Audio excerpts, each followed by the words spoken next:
Bon, vous savez tous, je ne sais pas s'il y en a qui aiment ça, sur l'évolution. Donc, effectivement, l'homme s'est redressé. Ce qui est caractéristique de l'homme, c'est quoi par rapport à l'australopithèque, par rapport au australopithèque, surtout les grands singes? Oui, la bipédie permanente, puisque le singe il est de temps en temps en bipédie, mais un singe, vous avez vu un singe, ça s'appuie comme sur les premiers métas. Vous avez remarqué, c'est très curieux. Ils marchent en fait comme ça, ils sont en fait en partie redressés, mais leur colonne n'est pas verticale. Non seulement ils sont bipèdes intermittents, mais ils ont une seule courbure rachidienne, ils n'ont pas la lordose comme nous et tout ça, hein. Donc c'est des bipèdes précaires et intermittents. Non, là, vous allez répondre tous là. La pince, pas du tout.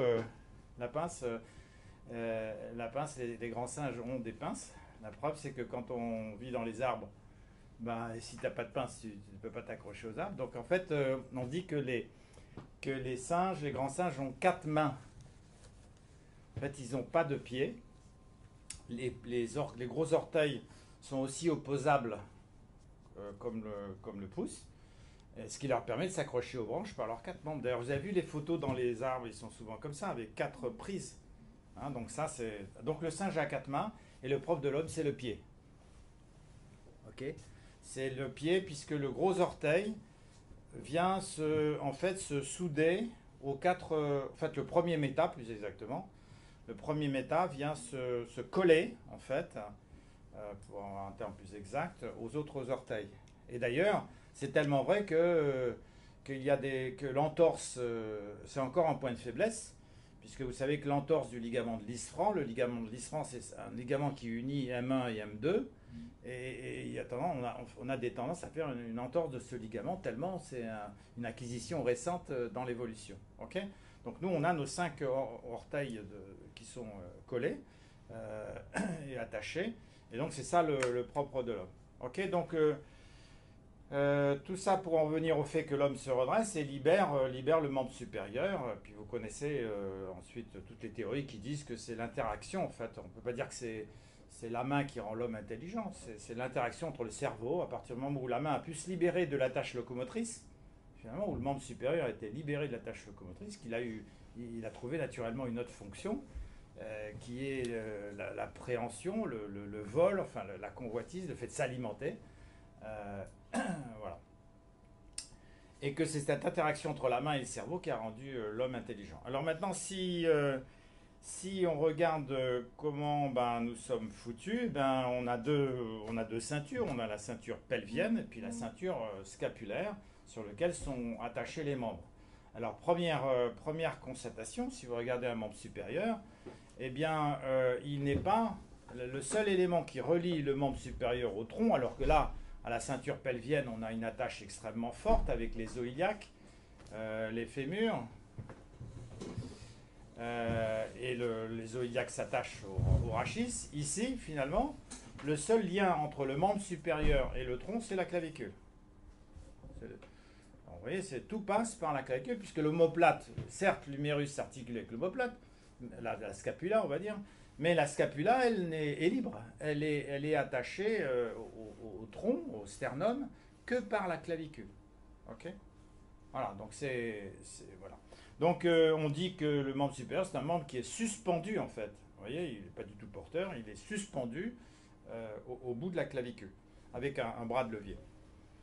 Alors, comment fonctionne l'épaule? Eh bien, vous savez tous et tous appris en anatomie, vous vous souvenez vaguement, que en fait, il y a pour pouvoir lever l'épaule, parce que de quoi s'agit-il pour la fonction de la main? Eh bien, le membre supérieur a comme objectif, comme rôle, de pouvoir porter la main dans toutes les positions de l'espace, ou à peu près.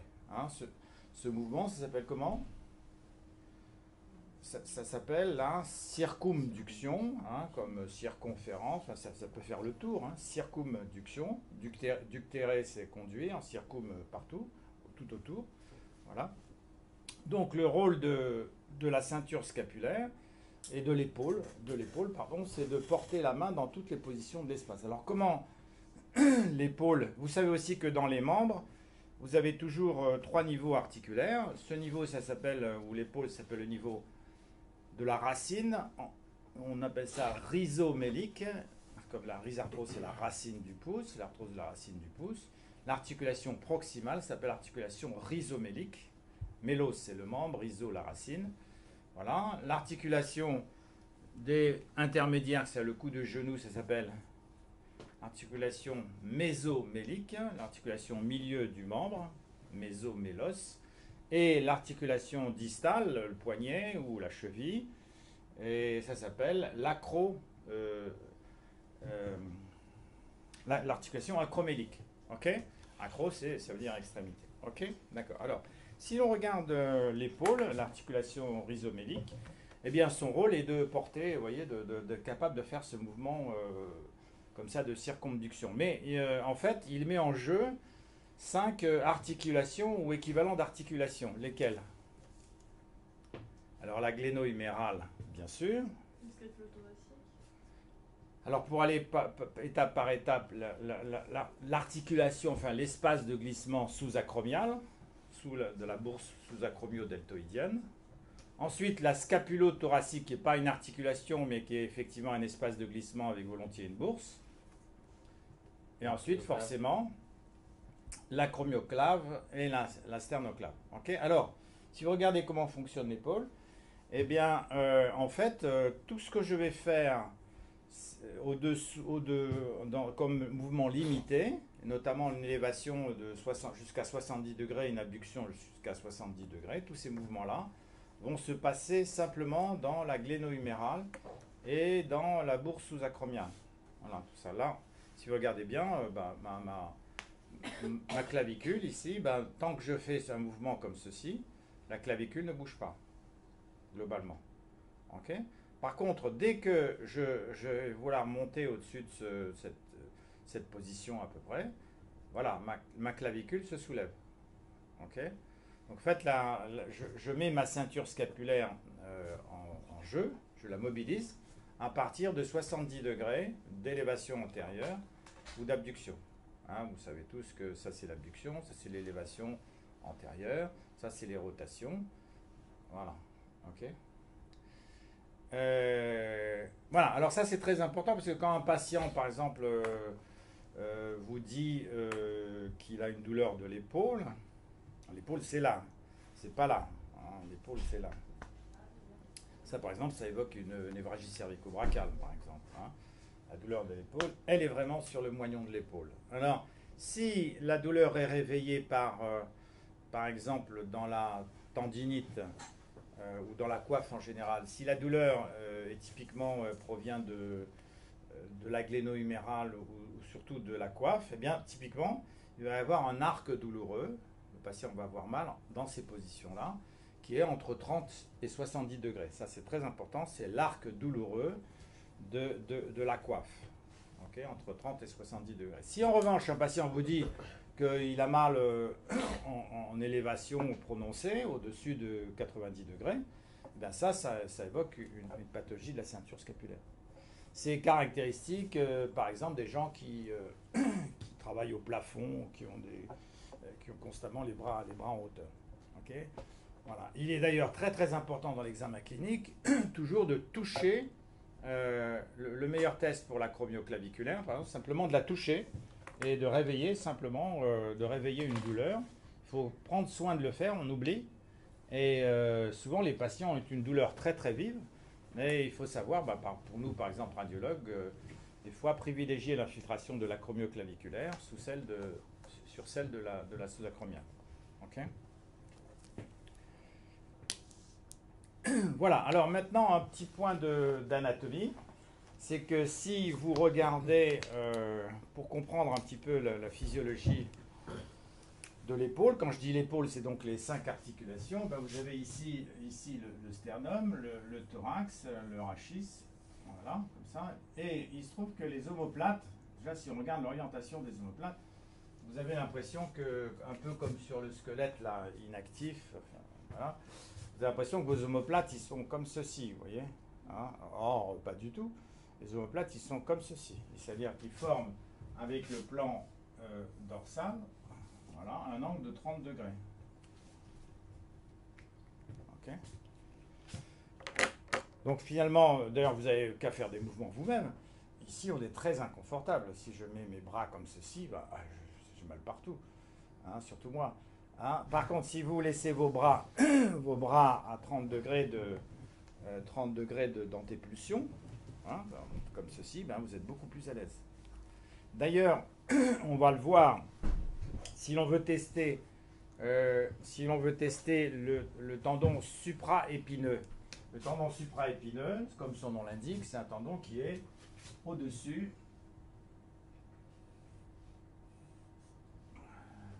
de la scapula, hein, de l'écaille de la scapula. Voilà. C'est-à-dire qu'il est véritablement comme ceci, orienté comme la scapula. Si vous voulez le tester, bien, il faut le tester.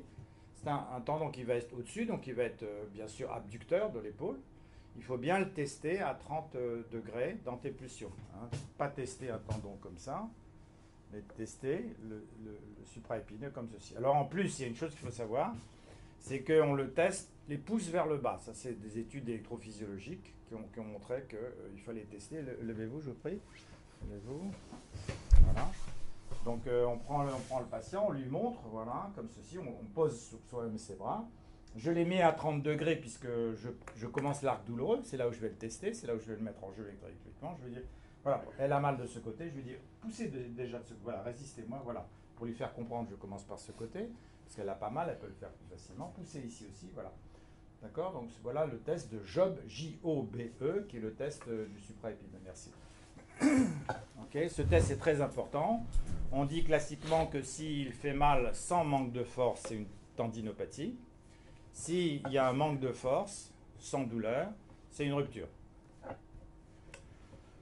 C'est pas si simple parce que souvent on a les deux et on peut. C'est très difficile parce que quand un patient lâche, si le patient lâche, c'est-à-dire qu'ici il a un manque de force, je vais lui poser la question, vous avez lâché à cause de la douleur ou à cause du manque de force? En général, ils savent plus ou moins.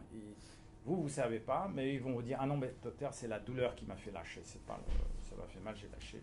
Parce que ça me fait mal. Okay, mais vous devez leur poser la question, qu'est-ce qui vous fait lâcher? Est-ce que c'est la douleur ou est-ce que c'est le manque de force? Okay, ça va vous orienter dans deux directions absolument différentes. Voilà. Donc voilà pour l'orientation de la scapula. Ça, c'est un point absolument fondamental. Le reste, tant que j'y suis, je vais faire le reste de l'examen de l'épaule. C'est encore vous qui allez payer. Alors, ce qui est très important, c'est que, vu ce que je vous ai expliqué, je n'ai pas affaire, quand je regarde une épaule, je n'ai pas affaire à une gléno-humérale, j'ai affaire à 5 articulations. Okay, donc, je vais demander à la patiente de lever déjà passivement. Alors, elle va lever votre bras, voilà, montez, faites votre mouvement maximal, voilà, aussi devant, voilà. Voilà, je vais tester la rotation externe. Faites haut les mains, voilà, haut les mains, donc par définition c'est une rotation externe, puisque la rotation neutre est ici. Hein. Voilà, je vais dire mettez vos bras comme moi, voilà, faites ce mouvement-là, voilà, ça c'est une autre rotation externe, plutôt comme ça, voilà, faites ce mouvement-là, voilà une autre rotation externe, ok, faites comme moi, coude au corps, voilà, faites ce mouvement-là, une troisième rotation externe, ok.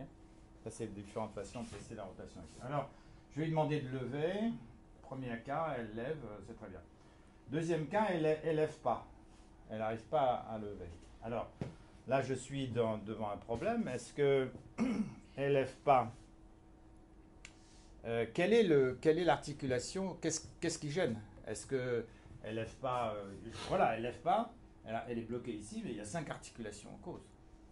Est-ce que c'est la ceinture scapulaire? Est-ce que c'est sa gléno-humérale? Alors, je vais les tester séparément. Regardez bien, je vais prendre, voilà ici, et je vais avec ma main bloquer. Je vais passer. Ce qu'elle a fait, c'est une mobilité passive. Vous êtes d'accord? Donc, je vais bloquer son omoplate avec ma main. J'ai pris quelqu'un de mince, comme ça c'est plus facile. Hein. Alors, j'ai bloqué son omoplate et c'est moi passivement qui vais monter son bras. Ok.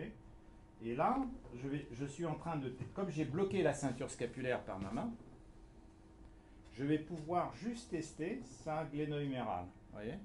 Donc là, par exemple, vous voyez, elle le sent très bien. Tant que je ne monte pas, tant que j'arrive ici, Voilà, là, je mobilise pas ma main. Si je, regardez bien, si je veux monter au-dessus, forcément ma main va monter. Ok. Donc ainsi, je peux dire, grâce à cet examen, je peux dire, tiens, le manque, si par exemple j'ai ça, et là j'arrive pas à monter, je sais que c'est dans la gléno-humérale. Si je fais ça librement, ça veut dire que le problème est dans que son problème est dans la ceinture scapulaire. Vous avez compris? Ça, c'est un élément très très important. Ok. Voilà. Une fois que c'est bloqué, comme ceci, c'est très simple. Une fois que c'est bloqué dans la gléno-humérale, c'est très simple. Il y a deux maladies qui bloquent la gléno-humérale, deux types de maladies.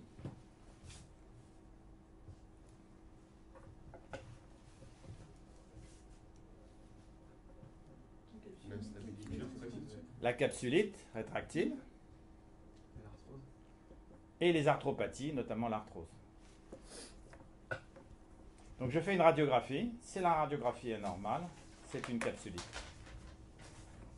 Vous avez compris? Vous voyez? Voilà. Ok. Donc on a vu à peu près tout. On a vu déjà pas mal de choses.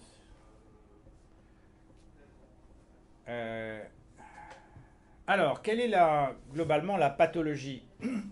La pathologie, c'est un terme générique, comme la philosophie. Vous ne dites pas les philosophies des Grecs, vous dites la philosophie grecque. Donc, vous ne dites pas les pathologies, ça n'existe pas. C'est un terme qui n'existe pas. Vous voulez dire, je sais, vous voulez dire peut-être les maladies, les affections, mais dites pas les pathologies. Alors, la pathologie de l'épaule, la pathologie de l'épaule, eh ben, elle va être très différente de celle du membre supérieur, puisque c'est une articulation rhizomélique suspendue et non pas une articulation portante. Quelles sont les conséquences de cela? Eh bien, les conséquences, c'est que globalement, premièrement, eh ben, ça doit être l'articulation de l'épaule, c'est une articulation qui va, pour remplir cet objectif, qui va privilégier la mobilité sur la stabilité. Vous êtes d'accord? Elle va privilégier la mobilité sur la stabilité. Comment cela se traduit-il? Bien, regardez une gléno-humérale. Eh bien, les surfaces de contact sont réduites. La tête humérale fait le tiers d'une circonférence, alors que la tête fémorale fait 2/3 d'une circonférence. La glène est presque plate, alors que le cotyle est extrêmement creusé. C'est logique. Okay, il faut que j'ai une grande mobilité. D'ailleurs, dans l'abduction, ici c'est un truc tout à fait extraordinaire, c'est que dans l'abduction, la tête sort de la glène. Vous voyez bien, regardez la glène. Vous la voyez la glène? C'est un tout petit truc. La tête, si elle se met à tourner, elle ne peut pas rester dans la glène. Donc elle sort et elle tombe dans le récessus axillaire. Donc ce récessus axillaire, il a vraiment une fonction de réception de la tête fémorale. Il forme un hamac, et effectivement, il se forme exactement comme un hamac, c'est-à-dire, c'est plutôt comme ça, part du bord de la glène, deux bandes et une lame centrale qui vont recevoir la tête dans les mouvements d'abduction. Et c'est pas pour rien que c'est ce ligament gléno-huméral inférieur qui reçoit la tête dans les mouvements extrêmes, eh bien, est un élément fondamental de la stabilité et que je vais rechercher dans l'instabilité de l'épaule, notamment l'instabilité la plus fréquente qui est l'instabilité antéro-inférieure, je vais les rechercher des lésions de ce ligament. Ok? Donc l'épaule privilégie, la gléno-humérale privilégie la mobilité sur la stabilité. Donc là, que vais-je rencontrer comme pathologie? Je vais rencontrer des instabilités de l'épaule. Alors qu'il n'y a pas d'instabilité de hanche. La seule façon de se faire une instabilité de hanche, une luxation par exemple de hanche, c'est d'avoir un traumatisme extrêmement puissant, c'est l'accident du tableau de bord, le genou vient taper contre le tableau de bord et le fémur vient percuter la paroi postérieure. On reverra ces termes.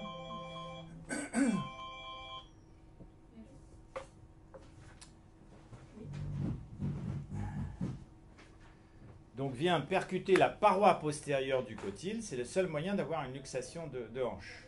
En revanche, si vous êtes, pour peu que vous soyez un peu mal foutu, n'y voyez aucune remarque personnelle, mais pourvu que il suffit d'avoir des ligaments pas tout à fait bien solides pour se luxer l'épaule, et c'est une maladie du jeune. C'est vraiment constitutionnel. L'instabilité de l'épaule, eh ben c'est au lycée hein, qu'on commence à se luxer l'épaule. Okay. À l'inverse, dans l'épaule, dans la glénomérale, il n'y a pas d'arthrose primitive. Ça n'existe pas. Il n'y a pas d'arthrose primitive. Quand on a une arthrose de l'épaule, on cherche une cause. Et la cause principale d'arthrose de l'épaule, c'est la pathologie dégénérative de la coiffe.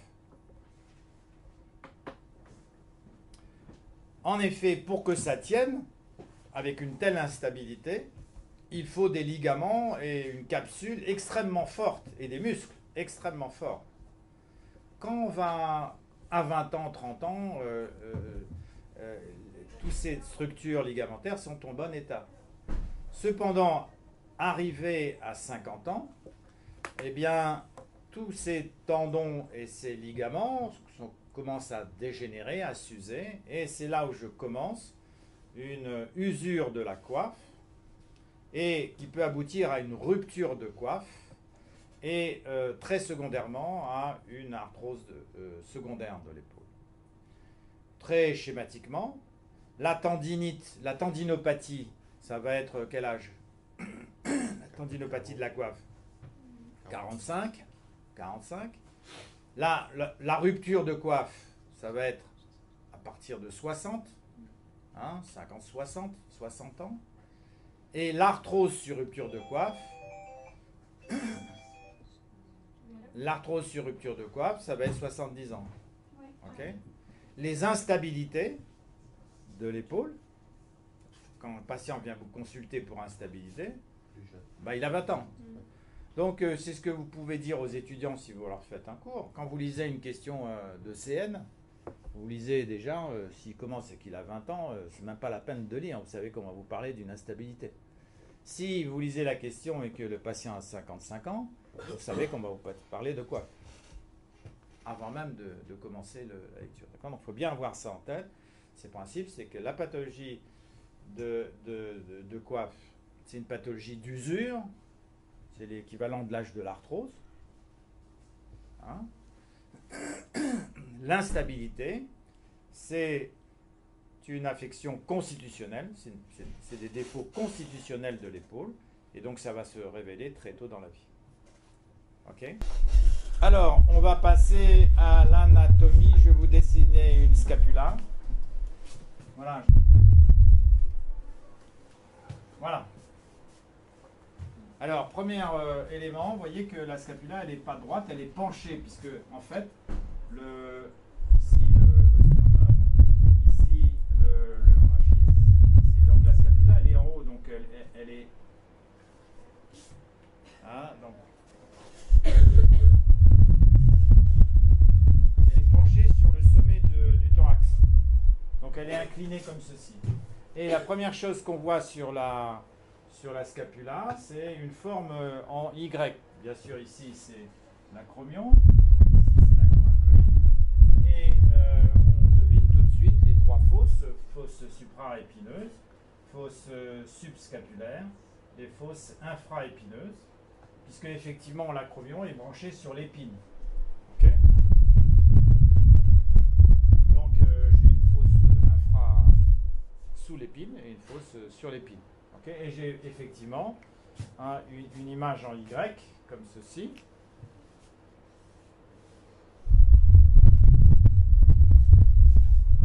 Okay. Ça c'est la base du profil de coiffe.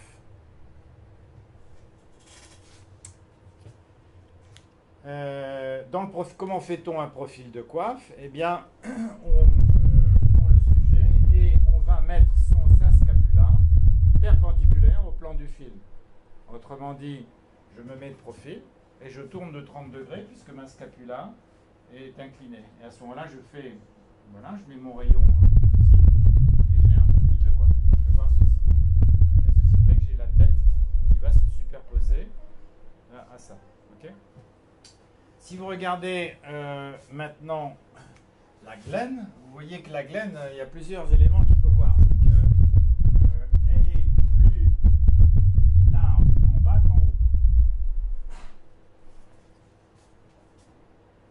Deuxièmement, son bord postérieur est convexe alors que son bord antérieur est concave.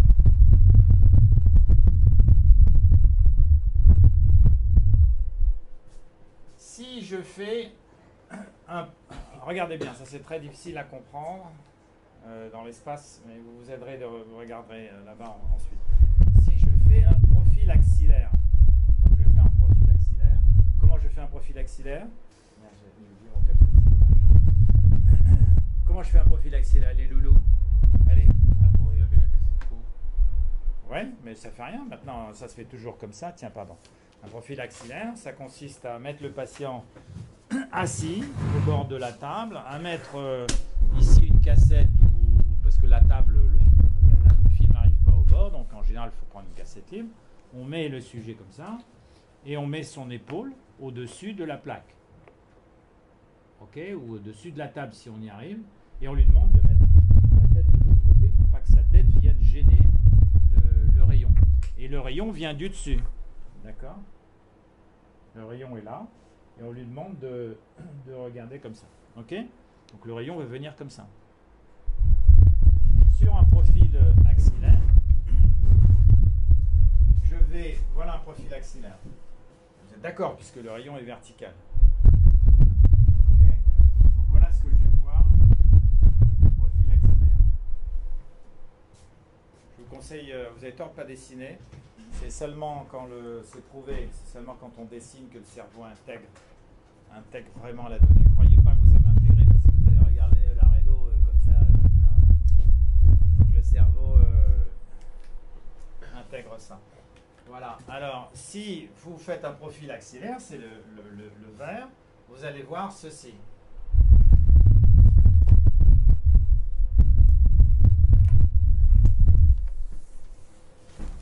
Là, vous allez voir la tête. Voilà. Et puis, vous allez voir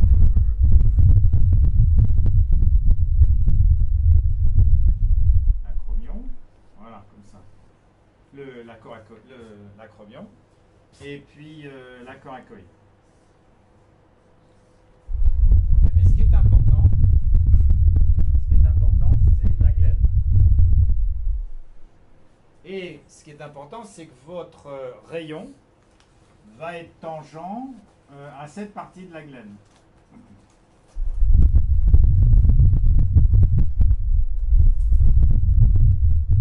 D'accord. L'omoplate est incliné, mais votre cliché, lui, n'est pas incliné. Il est vertical. Or, quelle est la région qui est abîmée dans l'instabilité de l'épaule? C'est cette région-là.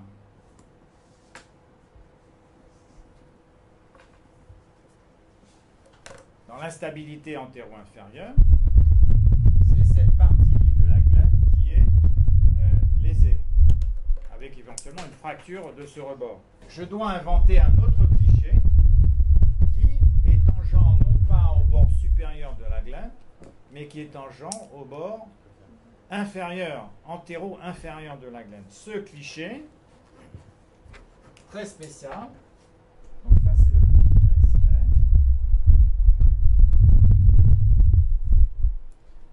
Ce cliché très spécial, c'est le profil glénoïdien. En inclinant le rayon cette fois-ci,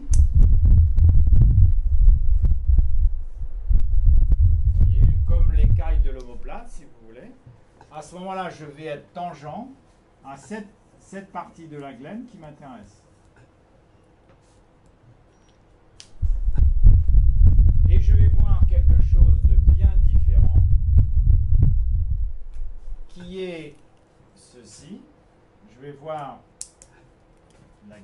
ici. Cette partie-là. Et derrière, je vais voir, parce que vous voyez ici, ça va me créer une tangence. Vous voyez ceci? Ça va me créer une tangence, là. Je vais voir la partie haute de la glène.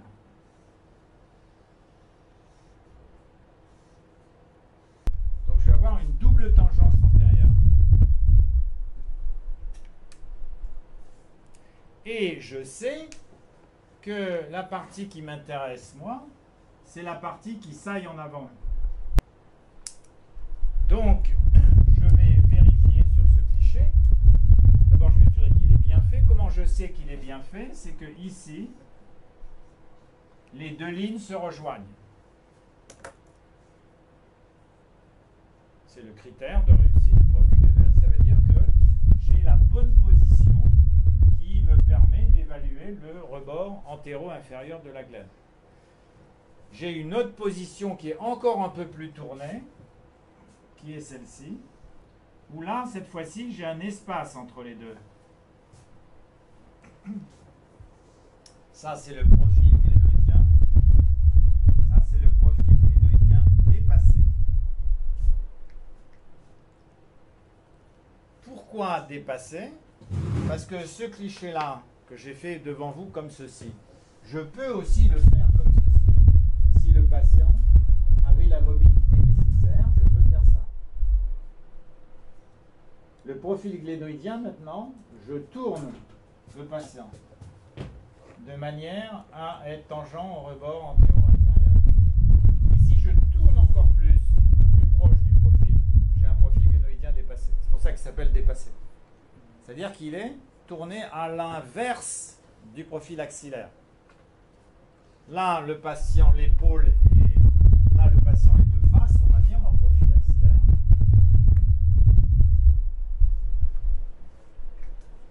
Là, le patient est de face.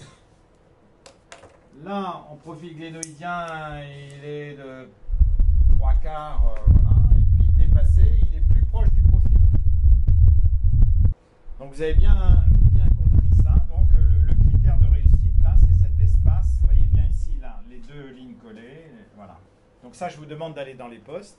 Et je vous demande de savoir le faire. Je ne vous explique pas en détail comment il faut le faire. Vous savez qu'on a fait ici avec Maurice Brunel, qui était là tout à l'heure, on a fait un livre de technique radio. Donc je vous invite à regarder ce livre de technique radio. Vous ne pourrez pas maîtriser, parler avec vos manips, avoir la confiance totale vos manips si vous ne savez pas faire ce qu'ils font. Hein, voilà. Donc ces deux clichés, voilà, sont fondamentaux dans les instabilités. Je vais revenir, je conclurai par la pathologie. Alors, le profil axillaire, lui, il a plusieurs intérêts. Le premier, c'est de montrer le centrage de la tête. Car je vous apprendrai la prochaine fois qu'il faut regarder si, notamment dans les arthropathies, si la tête reste en face de la glène.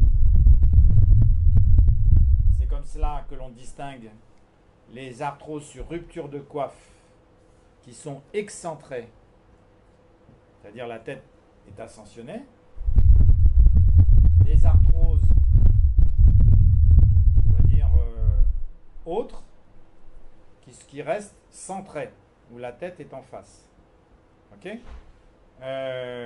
Mais je peux aussi sur le...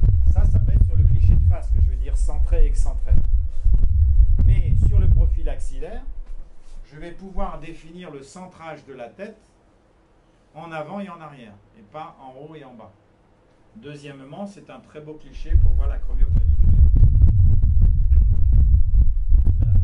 Qu'est-ce que je dis? Oui, l'acromioclaviculaire. Ok. Voir s'il y a des os, un os acromial par exemple.